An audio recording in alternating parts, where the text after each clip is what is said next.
എടാ വിഷ്ണു, നിന്റെ പെരേക്കൂടൽ എന്ന് പറഞ്ഞാൽ അത് എൻ്റെയും കൂടെ പെരേക്കൂടലാണ്.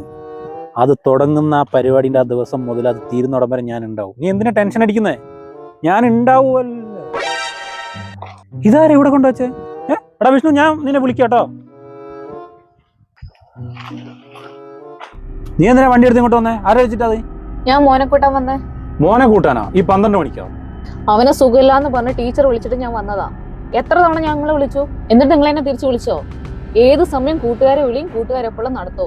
എനിക്ക് കൂട്ടുകാരൊക്കെ ഉണ്ടാവും, കുറച്ച് തിരക്കൊക്കെ ഉണ്ടാവും. അങ്ങനെ അവന് സുഖമില്ലാണ്ടായിട്ടുണ്ട് എന്നെയാണ് ടീച്ചർ വിളിക്കേണ്ടത്, നിന്നല്ലോ. ടീച്ചർ വിളിച്ചോന്ന് ഫോൺ എടുത്ത് നോക്ക്. നിങ്ങളെ വിളിച്ചിട്ട് കിട്ടാഞ്ഞിട്ട് എന്നെ വിളിച്ചേ. അവന് സുഖമില്ല, അവനെ കൂട്ടിയങ്ങ് പോയപ്പോ നീ എന്തിനാ എന്നോട് ചൂടാവുന്നേ? എങ്ങനെ ചൂടാവാതിരിക്കും? മോനെ സുഖമില്ലാന്ന് പറഞ്ഞ ടീച്ചർ വിളിച്ചിട്ട് പോലും നിങ്ങൾ ഫോൺ എടുത്തില്ല. ഇങ്ങനെയാണ് കാര്യങ്ങളുടെ പോക്കെങ്കിൽ എനിക്ക് ശരിക്കും ഒന്ന് ആലോചിക്കേണ്ടി വരും നിങ്ങളുടെ കാര്യത്തില്. നീ എന്താണ് ഭീഷണിപ്പെടുത്തണോ? ഭീഷണിയാണെങ്കിൽ അങ്ങനെ എടുത്തോ. സ്വന്തം കൊച്ചിന്റെ കാര്യം പോലും നോക്കാനാവാത്ത തന്ത എന്തിനാ? ഇതാവൻ വരുന്നുണ്ട്, ഇതാവൻ കേൾക്കണ്ട. നിങ്ങൾ എന്താന്ന് വെച്ചാൽ തീരുമാനിച്ചോ. എനിക്ക് അവനെയും കൊണ്ട് ഹോസ്പിറ്റലിൽ പോകണം.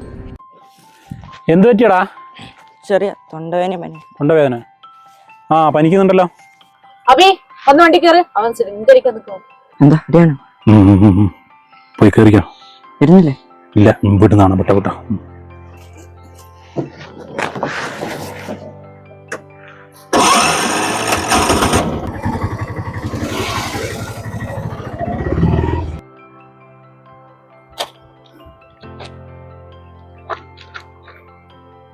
എടാ വിഷ്ണു, പെരേക്കൂടലിന് ഞാൻ സജീവമായിട്ടുണ്ടാവില്ല, വരും എന്തായാലും.